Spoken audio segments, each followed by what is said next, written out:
पण मागील गेल्या 4 दिवसापासून या भारतामध्ये आपल्या देशामध्ये काय परिस्थिती उद्भवली तर आपण टी व्हीवर पाहिलं तर आपल्या प्रत्येकाचं मन व्याकुळ झाल्याशिवाय राहत नाही. कारण ज्या देशामध्ये 180 कोटी लोकांसाठी डॉक्टर बाबासाहेब आंबेडकर यांनी लिखित जगातील सर्वात मोठी राज्यघटना लिहून ठेवली आणि त्या राज्यघटनेमध्ये प्रत्येक नागरिकाचे हक्क अधिकार नमूद आहे. त्याच हक्क आणि अधिकाराच्या अनुषंगाने गेल्या 2014 ते 2026चा कालखंड पाहिला तर जवळजवळ 71 पेपरचे एक्झामचे पेपर लीक झाले आणि त्यापैकी सर्वात महत्त्वाचा पेपर म्हणजे नीट. गेल्या 5-6 वर्षाखाली आपल्या देशात नाही तर जगामध्ये जेव्हा कोविड आला तेव्हा डॉक्टर सुशिक्षित असणे, डॉक्टर त्या कॅलिबर असणे किती गरजेचं आहे आपण सर्वांनी पाहिजे. आणि नेटच्या परीक्षामध्ये जर असा प्रकारचा गैरव्यवहार झाला आणि ज्यांना काय कळत नाही ते डॉक्टर जर पैशाच्या जोरावरती मुलं उद्या डॉक्टर झाली तर भविष्यामध्ये आपल्या सर्व भारतीयांना कुठल्या पद्धतीला फेस करावं लागणार याची आपल्या दृष्टी कल्पना येईल. असं असताना त्या मुलांची मागणी काय होती हो की हा ज्या पेपर लीक झाला आहे त्याची जबाबदारी त्या संबंधित मंत्र्यांना घ्यावं आणि त्यांनी राजीनामा द्यावा. पण ही पहिल्यांदा झालं की आपल्या भारतात. याच्यापूर्वी लाल बहादूर शास्त्रींनी रेल्वे अपघात झाला म्हणून स्वतःची जबाबदारी स्वीकारून राजीनामा दिलेला आहे. असं असताना गेल्या अनेक महिन्यांच्या पूर्वी या संघटनेची मागणी होती की त्यांनी राजीनामा द्यायला पाहिजे. सरकारनं कुठल्या प्रकारचं गांभीर्य घेतलं नाही, त्यामुळे ती मुलं जंतरमंतरवर जमली. तरी त्या मुलाकडे गेल्या महिन्याभर सरकारचा कुठलाही प्रतिनिधी भेटायला गेला नाही. मग शेवटी त्यांनी लोकशाहीचा स्तंभ आणि आपण मंदिर म्हणतो लोकशाहीचं, त्या लोकशाहीच्या मंदिरात म्हणजे संसदेकडे जाण्याचा प्रयत्न केला. संसदेकडे जाऊन त्यांचं काय मागणं होतं की बाबा आमच्या जी मागणी आहे त्याच्याबद्दल सरकारनं दखल घेईल. सरकारनं केलं काय तर असे पोलीस पाठवले की ज्यांनी त्यांच्या युनिफॉर्मला कुठल्याही प्रकारचे निर्देश लावलेले. हे पहिलं सरकारचं गंभीर चूक आहे. सुप्रीम कोर्टानं सांगितलेले आहेत, गाईडलाईन्स दिलेत की पोलिसांनी काय केलं पाहिजे काय नाही, ते पूर्णपणे पायदळी तुडवून पुन्हा काय केलं त्याच्यापेक्षा पुढची अवस्था. टी शर्ट, जीन पॅन्ट, दाढी वाढलेली मुलं, कानात बाळी, हे पोलीस आहेत का गावगुंड आहेत? वर्तनावर तर गावगुंड दिसतात.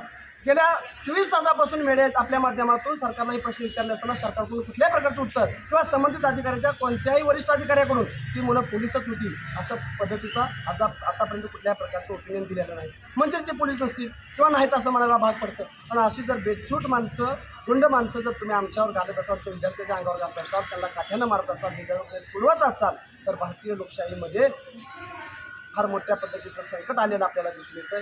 त्यामुळं हे जे कृत्य केलं आहे ह्या कृत्याला पहिल्यांदा जर कोण जबाबदार असेल तर धर्मेंद्र प्रधान.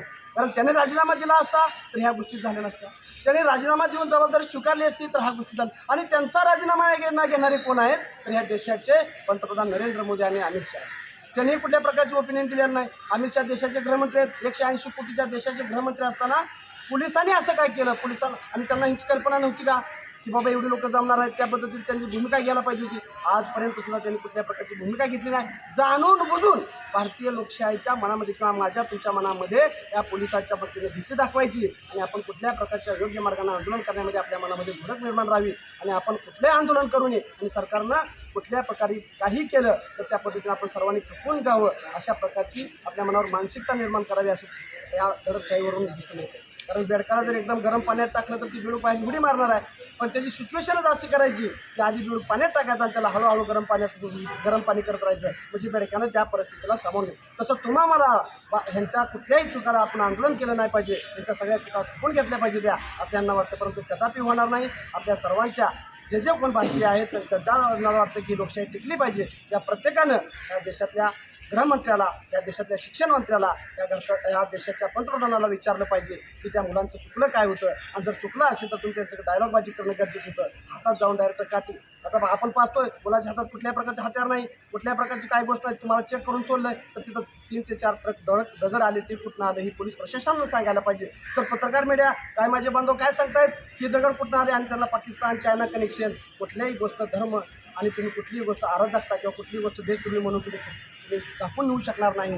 कारण 1 वेळा खोटं बोलू शकाल पण 1000 वेळा तुम्हाला खोटं बोलता येणार नाही. आणि 1000 वेळा जर तुम्ही खोटं बोलत असाल तर ते तुम्हाला कधी ना कधी त्या खरेपणाला सामोरे जावं लागणार आहे. आणि ह्याची एक गोपेल नीती आहे. कुठलीही गोष्ट 1000 वेळा खोटं सांगून ती बिंबवायची आणि एकाला तर धर्मात वाटायचं किंवा धर्मात नाही बाटली गेली तर देशद्रोही समजावायचं. देशद्रोही नाही म्हटलं तर त्यांना विरोधक म्हणून समजायचं. आणि अशा पद्धतीचं भारतीय लोकशाहीमध्ये 180 कोटी लोकांना डिवाईड करून हे जे गैरवापर चाललेला आहे तो आम्ही खपवून घेणार नाही. त्यामुळे ही जी नैतिक जबाबदारी स्वीकारून जर त्यांना मन असेल, स्वतःला मुलं असतील, स्वतःच्या मुलाचं भवितव्य असलं, असं आपल्यासारखीच ती मुलं आहेत असं जर वाटत असेल आणि कुठं जर त्यांना मानवतेची चाड असेल तर या देशाचे शिक्षण मंत्री आजच्या राजीनामा देतील अशी अपेक्षा करतो आणि आपण सर्वांनी मला बोलण्याची संधी दिली.